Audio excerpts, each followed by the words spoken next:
Welcome to Gleaning and Gathering. My name is Eric Heimlich, and I'm your host. And today I would like to talk to you about the seasons of parenting. You know, parenting is a challenging thing, and I think that anybody who has tried to raise children understands that each child is made unique in the image of God. And so there are some principles, certainly, that apply to everyone, but we have to do all that we do with a great deal of humility and prayer. And so as I share this, I'm reminded of the story of the man who had written the book, How to Raise Godly Children, and then he had children.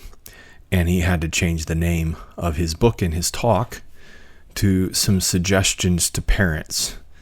And after his children had grown up just a little bit, and he had experienced more, he changed the name of his book and talk again to Helpful Hints to Fellow Strugglers. And if anything, I feel like that I'm in the Helpful Hints to Fellow Strugglers phase right now. I'm not sharing any of this in a way to look down on parents who are a little further back the road or not as experienced. But as someone who is down the road just a little bit, I have a perspective maybe that might be helpful. Just this past week, our second daughter turned 20 years old, and it's hard to believe that I have two daughters that are in their 20s now, and it's a different season that we're entering into.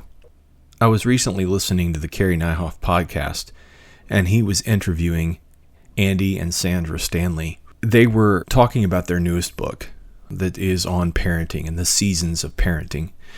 And he was talking about how that there are 4 seasons, at least as they see it, of parenting. The first season is roughly ages birth to 5, and it is kind of the discipline stage of parenting. You are trying to lay a foundation. This is how we do this, and you will do this and you won't do this, and disciplining based on, for them, 3 things: disobedience, for disrespect, and for dishonesty. Those were the 3 things that they had chosen to really kind of draw as the lines in the sand. We're in that season right now with Carissa, our youngest. Carissa is 5 years younger than Esther, the next sibling in line. And so in many ways, she's almost like an only child, in that many times she's playing by herself while Esther is at school. She's had to learn to function on her own and to be an individual unit, which is not the way it's been for any of the rest of our children. Trying to train her, she has a very strong will, and probably the strongest will of any of our children, and endeavoring to help her to form those lines in her own life has been challenging. She is a sweet little girl, but like all children, there are those things, those bents in her character that, if not corrected, I can see will be a challenge and a difficulty down the road. And so trying right now to discipline her and to move her in that right direction is the stage in parenting that we're in right now with her. The next stage is ages 5 through 12, and they talked about that as the training phase. You know, we're endeavoring to train them to shake hands and look someone in the eye, how to answer the door, how to act when we have company. All those things that are important, but are not just picked up automatically. They have to be trained. You know, I see sometimes situations where children are in a situation where they haven't been trained. They haven't been told how to act or what to do, and they're just supposed to figure it out on their own. And the truth of it is that none of us do that very well. But, I see a child that, has their head down and they're acting completely embarrassed to meet someone. And I think, have we ever trained for this? Is this something that they understand what to do? And I remember one of the first times Kaylin and Becca went with me, our 2 oldest daughters, to turn in a grant proposal at a foundation, and they rode along with Daddy. And before we went in to this place, I instructed them. I said, now, when someone talks with you that you don't know, the right thing for you to do is to look them in the eye and for you to shake their hand confidently and for you to greet them warmly. I said, if you don't do that, they're going to think that you don't like them. Confidence, even if you don't feel confident, is important in making the other person to feel at ease. And so before we ever walked in, I instructed them and we practiced. And then we walked into this foundation and turned in our little proposal. And they had an opportunity to greet the secretary. And we had that little exchange and then left. That moment of training was so invaluable. And it was one of those many moments along the way where in helping them to understand social cues, in helping them to understand how they were to interact, they have carried that with them now for the rest of their lives. If children don't have that kind of training, they're going to naturally default to what they're comfortable with, or what their personality will dictate that they should do, which may or may not be the right thing. Generally not. And so training is very important. I remember reading something, and I can't remember where it was now, but reading regarding training, that when it talks in Scripture about training of children, train up a child in the way he should go, there is this ongoing, continuing work of training that should be happening all the time, wherever we're at, whatever we're doing, as we're standing by the way, as we're walking in the way, as we're lying down, as we're rising up, that we're to be training. When a child is dedicated, we talk about bringing them up in the nurture and the admonition of the Lord. And that idea of training is really primary. And the second thing that we do after we have trained, after we have taught the principle, is we then correct. No, not like that, like this.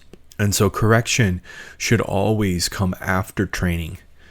And so if we have not trained properly, we shouldn't be correcting. What we should be doing is starting with training. And so once we've trained, then we can correct. No, see, this is how I showed you to do it. See? And let's do it like this, not like this. That's training. And then correction. And then only after we have trained and corrected should we move to chastisement. Chastisement should not be where we start. And yet I see so many parents that start with chastisement. Why did you do that? And they immediately go to chastisement when they haven't taken time to train. And they certainly haven't taken time to correct. And so they're going immediately to chastisement. And many times they're going there because they don't want to take the time. Training's tough. Training takes time. Training means that you have to invest in the relationship in a way that will cost you. And it's not easy. It's repetitive. It's line upon line, precept upon precept. It's here little, there little. And as you continue to do that over time, it gets easier. But training is where it has to start. So the training phase, ages 5 through 12. And then they talk about the coaching phase being next. And coaching is kind of that 12 to 18 period of time. They're in the game. You're on the sideline is the idea. There are times when you have to pull them out of the game. You have to pull them over to the side and say, no, this, do you see how you did this? But you're giving them more freedom to be able to make those choices. You're beginning to allow the reality to be the discipline. And so you're not just bailing them out of every situation. You are allowing their choices to play out. You're allowing their choices to be their own, while at the same time, sometimes pulling them out of the game and putting them on the bench and saying, okay, why don't you sit there and think about that for a minute?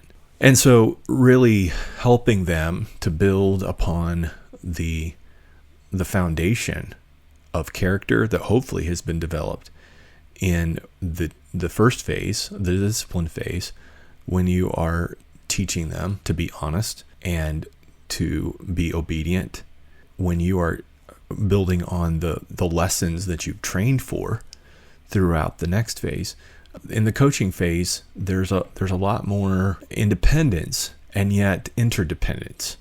They're part of the family unit. And that's one thing that as a family, and again, we're probably strange in this, but we did everything together as a family. And in doing it together as a family, all the activities that we did, especially as the older ones were participating in the AC Student Leadership Convention, meant an investment of our time, of our energy. We did it together as a family. And so when we would go as a family unit. We would be there as a family. For us, it wasn't just, okay, you kids go off and have fun with all of your friends over there. Our primary unit and the normative way that we wanted to express to our children is that right now, in this phase of life, we're here for you, we're on the sidelines, and we are rooting for you the whole time. But the family unit and us being here with you and for you is what is normative. This is the way that it should be. We want to give you opportunity, but not just turn you loose with your friend group and say, have a great time and you'll be fine. We'll see you when you get home. For us, that was not the way we handled it. And so being very careful during that time, we just don't do sleepovers with anyone, ever, period. We stick together as a family. And there are lots of different reasons for that. But I do believe that the idea of just turning a child over to their peer group for their teenage years and just saying, well, teenagers are going to be teenagers. They're going to do all these things is terribly unwise. A child left to themselves will lead his mother and father to shame, Proverbs says. And so I really think we need to continue to be involved. And throughout that coaching phase, really understand what's going on and have built the relationship such that we have our children's hearts and they know we have their best interest, and that the primary reason that we want to do or not do, or want them to do or not do certain things, is not because of how that's going to make us look to our friends or how that's going to make us look to other people that are around us, but that our primary reason, our primary concern in all that we're doing is their well-being, that we really do have their best interest at heart.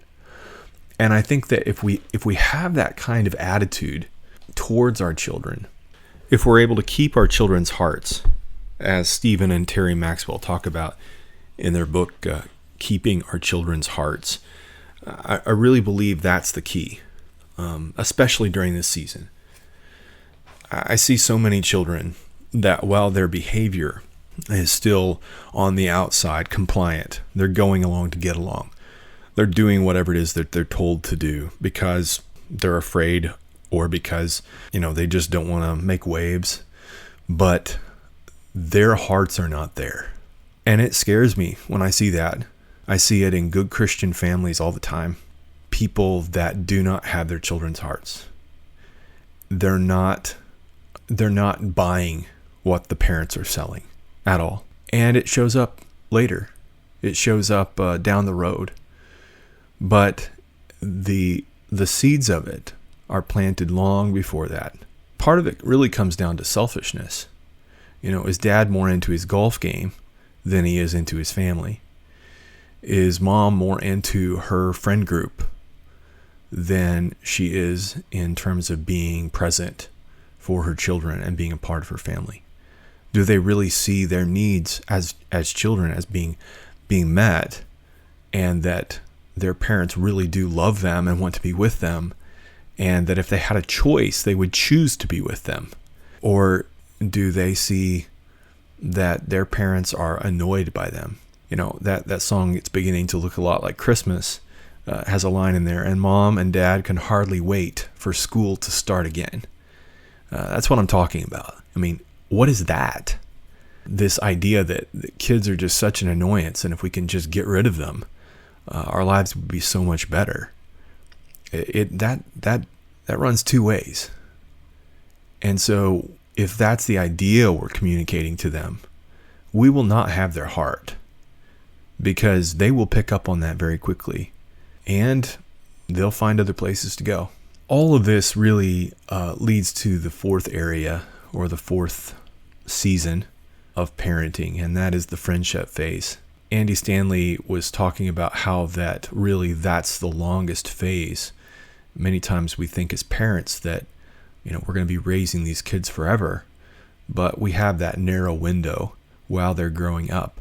And then we have all of these adult years where if we have been able to parent well, we have our children as our friends for all of this time. And that's really the longest season of life, really, is this season of friendship with our children. I hesitate to share because some of this is really personal and real, but I do want to, because I feel like that it illustrates what I'm trying to communicate. I have 2 cards from my daughters that hang on my inspiration wall.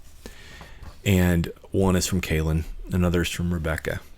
And I want to share just a little bit to kind of just give you an idea of the relationship that's there. I love them both. I love them. They are so different from one another, and they're so different from their mother and I, and yet they have similar characteristics. Both of them are such a mix of both of us. And so this is a letter that Kaylin wrote to me, I think this past year. Dear Daddy, first off, thank you so much for the letters. They've been a tremendous blessing and encouragement. I've come back to the truth in them over and over. Thank you also for the confidence that you instilled in me. There are many situations in which I still struggle to find where I fit, but I know who I am, and that takes care of many questions before I ask them. Thank you for your wisdom and the years that you have spent pouring into me. I never remember taking for granted the time you spent talking to me and listening, but I see even more clearly now how much those times shaped me. I love you, Daddy, with all my heart, and I know that God has good things in store for both of us in this journey. Don't let monotony rob you of any gifts God has given you. Vision, passion, joy, peace. There is much ahead, and God has you right where He wants you for this time. Don't stop dreaming, and don't stop telling us about your dreams. Thank you so much for all you've done and continue to do to be the second best daddy ever. I love you with all my heart. That kind of relationship, the kind of relationship where I pick up the phone and call my little girl to talk to her about what's going on in her life, where she picks up the phone and calls me, and where there's this freedom.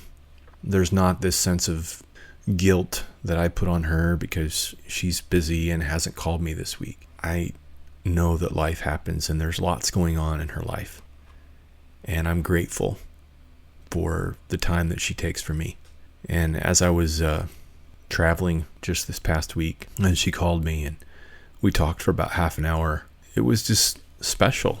That kind of friendship, that kind of relationship is a gift. It really is. And I don't take it for granted. I also have a letter from Rebecca on my board. She had written it to her mother and I this past year when we were heading out on our trip. It was the first time that we were leaving our children all together at home by themselves. It was kind of a groundbreaking moment for us, going away for 3 days and leaving them home alone. She wrote, Dearest Mama and Daddy, if you're reading this, this means you're on the road headed to the airport. First, I want to say we're okay. Honestly, we're probably sound asleep. Second, I want to say good job. Y'all have raised some fabulous kids. Ones that are competent, kind, beautiful, inside and out, and ready to take on the world. They're awesome. And then there's me. I don't know what happened there, but it's all good. I share that trait that makes us more special, our love and faith in Jesus Christ. You both have done a great job at showing us Jesus through your lives and experiences. Thank you for that. There have been many things that have not been done right, but even through those times, we learned how to be humble through your examples. I want you guys to have an amazing time. I know you will. Love each other. Be kind. Listen. Talk. Focus on God and each other. She writes a little piece, especially to her mother, and then she writes to me, Daddy, I want you to get perspective this weekend. As you are with Mama, love her. Enjoy your time. But remember why God brought you together. Rest in the promises that were given you years ago, but are still as firm and trustworthy as they were then. God will provide you to stay the course and take care of who and what He has given you. Part of what and who He has given you is Mama. Focus on her this weekend. Get your head out of the clouds and notice her. Compliment her. Notice what she's wearing and how she's done her hair. For a lady, that means more than a guy can ever know or understand. Well, now that I've fixed it all, I'll just leave you with this. And then she has a little ellipse as she said, I said that, but I have no final words of wisdom. So I love you. Have fun. Becca.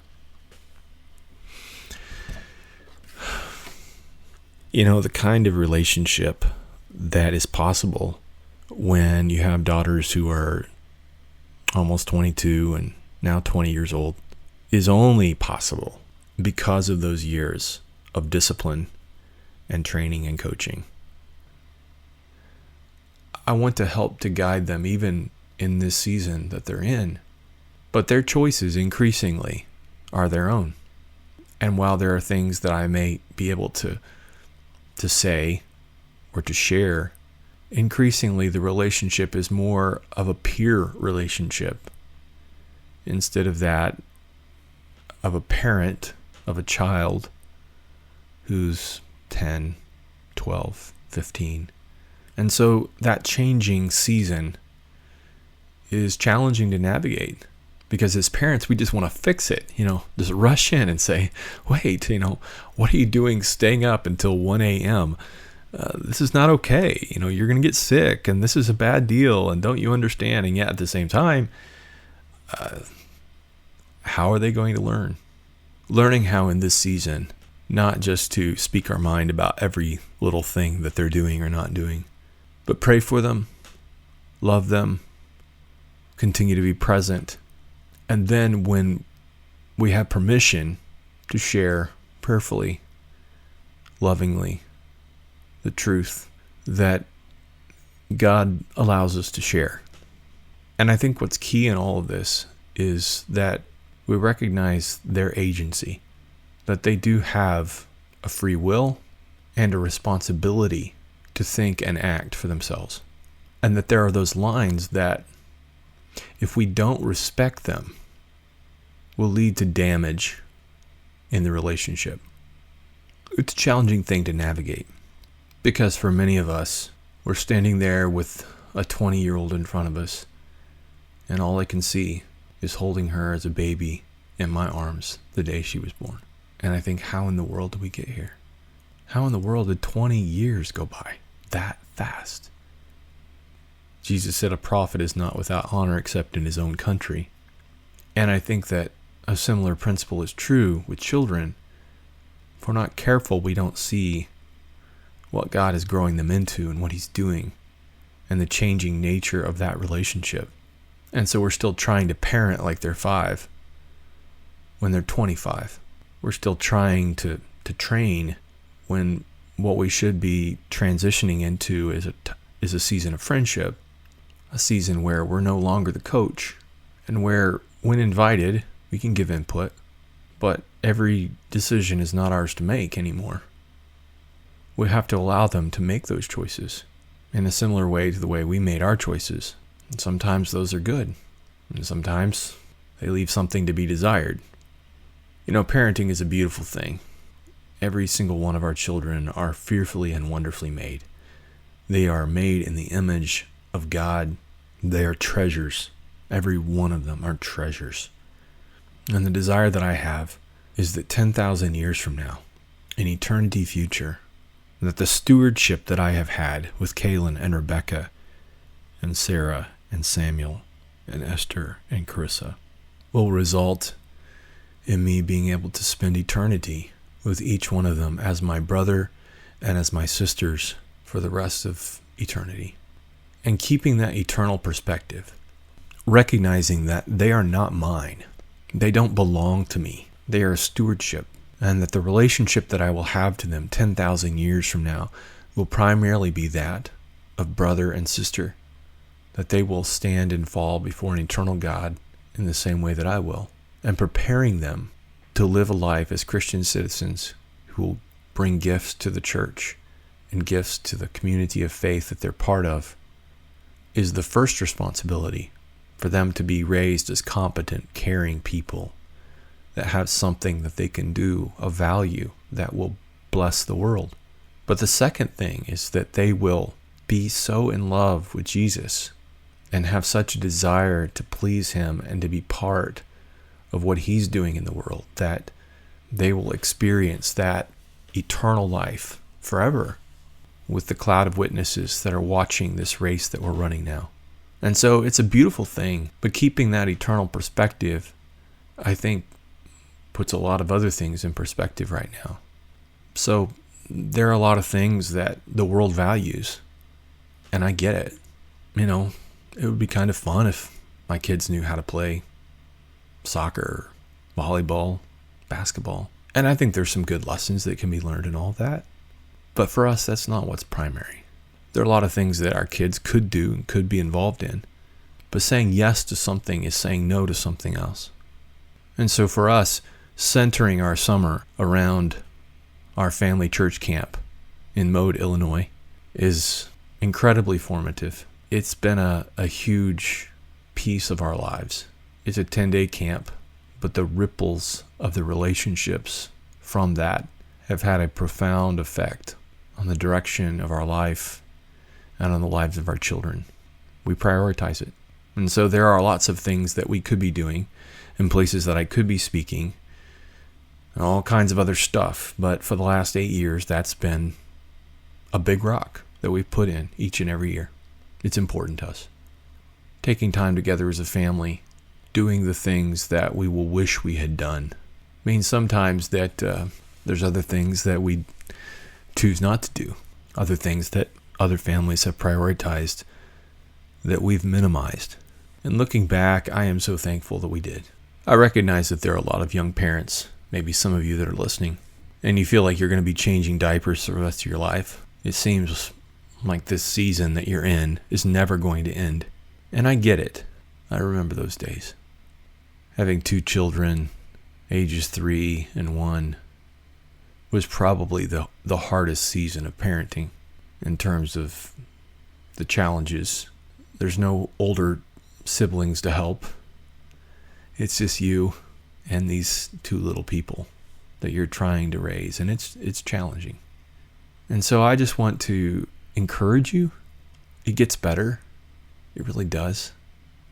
But it gets better if you'll put in the time and do the hard work now. If you'll discipline well, if you'll train well, when you get to the coaching and the friendship phase, it's such a payoff.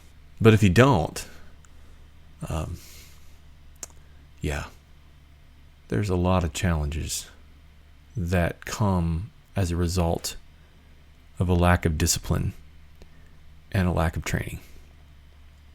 I used to hear older parents say to me, it will go by so fast. And I would kind of quietly roll my eyes and think, yeah, right. But it does. And as Becca turned 20 this week and Kaylin's almost 22, I look back and I think, how in the world did I get here? How in the world could I have 2 daughters that are in their 20s? 2 more that are in their teens? How in the world? It does go by fast. And so as parents, I just want to encourage you to keep your eye on the ball. You have a narrow window of opportunity. And I understand you're trying to build a career.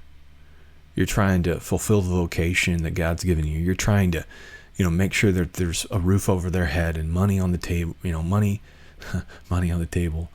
You're trying to do the best you can to do all the things that are necessary. But in the middle of making a living, don't forget to live. Because raising children is a little bit like investing. I've never met anyone who said, I have more money than I possibly know what to do with. And so I guess I'm just going to invest a little bit. I've spent money on this and this and this and this. I can't think of anything else to buy. So I guess I'll just invest a little bit of this and see what happens. Never met that person. You can always spend everything you make. In fact, you can spend more than you make. And that's the way a lot of people live. But the opposite is also true. I don't know anybody that could take 100% of their income and invest it. It's just not possible. You have to live. And so there's this constant tension between the need to use these dollars now and the desire to save these dollars for later. And so in investing, you're trying to do the best you can to squeeze out as much as you can from the present so that you can put it towards the future. And there's never enough. I've never met anybody who said, I invested way too much. Way too much. Got way too much money now. There's no reason I should have ever invested this much money. I've never met that person. Everybody in the future is always thinking, oh man, why didn't I save more? Why didn't I cut back? Why didn't I give up Starbucks so that I could have put that money towards something that would really last and matter?